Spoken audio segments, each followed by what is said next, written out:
The 1920s, a decade of exhilarating, dizzying change. Emerging from the long shadow of the Great War, America was a nation desperate to feel alive. Neon lights, a recent marvel, painted the nights of New York in electric hues. Jazz, the syncopated, rebellious heartbeat of the era, spilled from the smoky interiors of countless speakeasies. In stadiums, crowds roared for new heroes like Babe Ruth, their collective voice a testament to a newfound national confidence. This was a society in motion, shedding old Victorian constraints and embracing a future that felt limitless. But beneath the surface of this frantic celebration, something else was being born. A force that would outlast the jazz and the flapper dresses, a force that would come to define the American century. This was not just the jazz age, it was the dawn of modern advertising. Before this moment, commerce was a straightforward transaction. A bar of soap was sold on its ability to clean, a car on its ability to transport. The appeal was rational, functional, based on what a product. But now, a profound shift was underway. For the first time on a mass scale, products were no longer being sold simply for what they did, but for extra add-ons. An advertisement for soap wouldn't just promise cleanliness, it would whisper of romance, of social acceptance. A car wasn't just a machine, it was a chariot of freedom, a declaration of your place in the world. The act of purchasing became an act of self-creation. To buy was to become. This is the story of how advertising learned to bypass the rational mind, how it stopped selling utility and started selling identity itself. The engine of this transformation was the factory floor. Henry Ford's assembly line, a symbol of relentless efficiency, had not only perfected the mass production of automobiles, but had also provided a blueprint for countless other industries. After World War I, American factories, once churning out munitions, pivoted to peacetime production with unprecedented vigor. The market was flooded with an explosion of new gadgets and conveniences. Gleaming automobiles, magical radios that plucked voices from the air, alluring cosmetics in ornate packaging, and machine-rolled cigarettes by the billion. Mass production had solved the problem of supply, making goods more abundant and affordable than ever before. But this very abundance created a new, existential challenge for capitalism. With so much to sell, how do you convince people to buy? For the first time, supply had outstripped organic demand. Desire itself had to be manufactured. On Madison Avenue in New York City, a new kind of professional emerged to solve this problem: the modern ad man. They were thinkers, artists, and amateur psychologists, tasked with a monumental challenge. The question was no longer can we make it, but rather, can we convince people they can't live without it? They understood that to sell millions of identical products, they couldn't talk about the products themselves. They had to talk about the consumer. They had to talk about their hopes, their fears, and their deepest, unspoken aspirations. Pioneering agencies like J. Walter Thompson and N.W. Ayer began to invest heavily in this new approach. Thompson's agency created the first market research department, sending agents door to door to understand the habits and desires of the American housewife. Figures like Albert Lasker, often called the father of modern advertising, championed the idea of salesmanship in print, arguing that an ad's only purpose was to create a sale.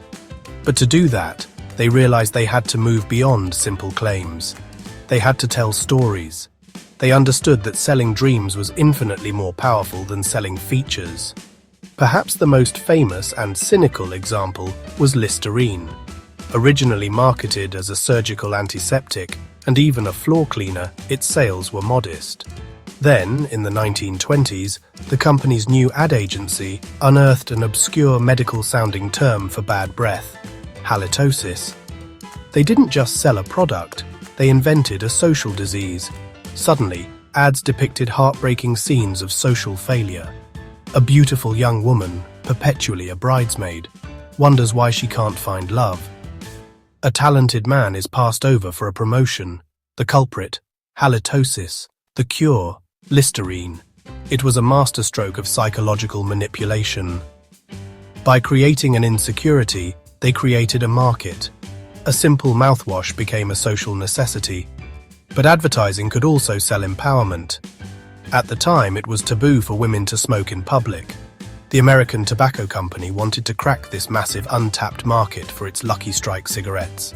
They hired a man who would become the most influential and controversial figure in the industry, Edward Bernays.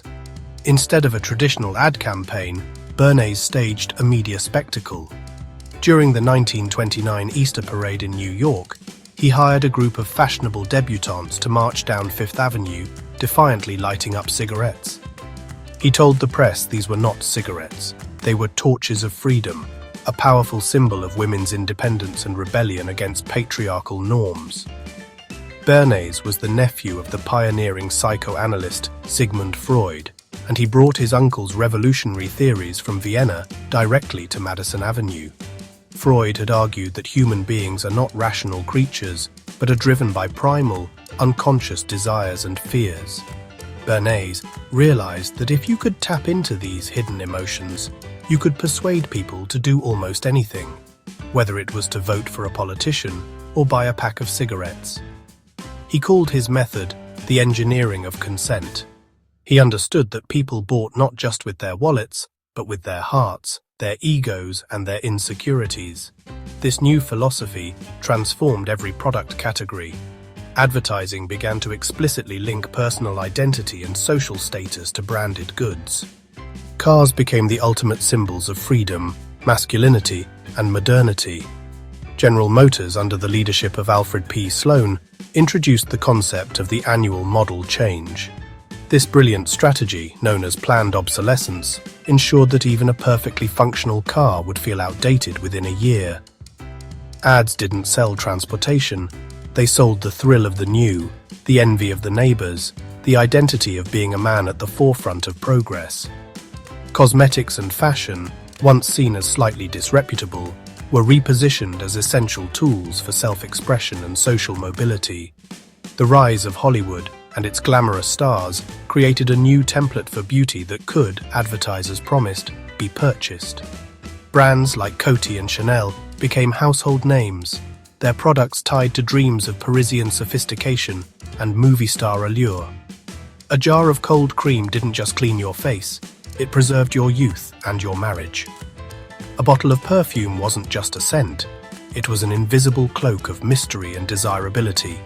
The new medium of radio amplified these messages exponentially, piping them directly into the nation's living rooms.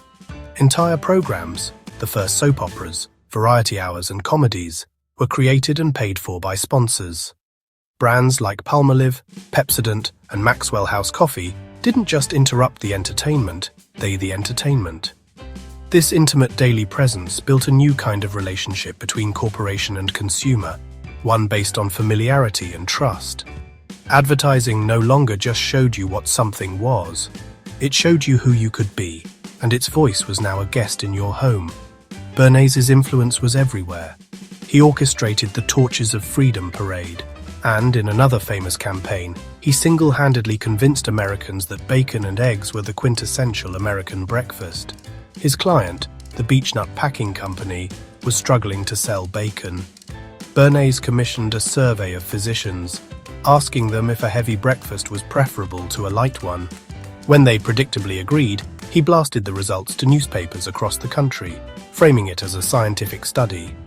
Headlines declared, "Doctors recommend hearty breakfasts." Bacon sales soared. He hadn't sold a product, he had manufactured a cultural norm. By the end of the decade, advertisers had perfected a powerful two-pronged attack, fear and aspiration, used in equal measure. They sold through insecurity, creating anxieties about halitosis, body odor, social etiquette, and being a bad mother, and then immediately offered the branded solution. Simultaneously, they sold through dreams of beauty, wealth, status, and belonging. This potent combination created a perpetually dissatisfied consumer, always reaching for the next product that promised to fix a flaw or fulfill a fantasy. The impact was profound. For the first time, industries weren't just shaping taste, they were shaping culture itself. A national identity based on shared products and shared aspirations, was being forged in the pages of magazines and through the static of the radio. The American dream was being repackaged from a promise of spiritual and political freedom into a vision of material abundance. Then, in the autumn of 1929, the music stopped. The glittering facade of the Jazz Age shattered as the stock market crashed. The speculative bubble burst, and the Great Depression swept across America, plunging the nation into a decade of unprecedented hardship and changing everything. The era of boundless optimism was over. The glamorous, aspirational advertising of the 1920s now seemed insulting. In response, advertising pivoted dramatically. The tone shifted from fantasy to pragmatism. Brands that survived were those that learned to speak the language of scarcity. They promised value, durability, and thrift. General Foods published cookbooks showing housewives how to stretch their meager food budgets. Coca-Cola, once a simple refreshment, was brilliantly repositioned as an affordable luxury, a small 5-cent comfort in hard times, the pause that refreshes a weary workforce. The focus was no longer on becoming someone new, but on surviving as who you were.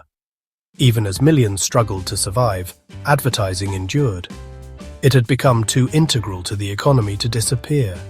It adapted, reshaped its message, and remained the persistent voice whispering in the nation's ear. It offered not just practical advice, but also escapism through sponsored radio dramas and a glimmer of hope for a better future. It proved its own resilience, demonstrating that the need to sell and the need to dream persisted even in the darkest of times. The crucible of the 1920s and 30s cemented advertising as a primary engine of American culture. It had learned its most crucial lesson, that products are secondary. What it truly sells are symbols, emotions, and above all, identities. It learned to exploit psychology, to manufacture insecurity, and to sell a cure. It learned to adapt its message to the national mood, whether it was the giddy optimism of a boom or the grim determination of a bust. The rise of mass advertising transformed not just how we shop, but how we see ourselves and the world. We were no longer just citizens or community members, we were now consumers, and the identities we consumed were crafted for us on Madison Avenue. The foundation laid in these tumultuous decades created the world we live in today. And as the nation emerged from depression and headed into another world war, the world would only get louder, brighter, and more saturated with the promise of a better life, available for purchase. Next time, we'll enter the golden age of stuff. The post-war boom, the explosion of suburbia, and the perfection of a consumer culture that would define America for generations to come.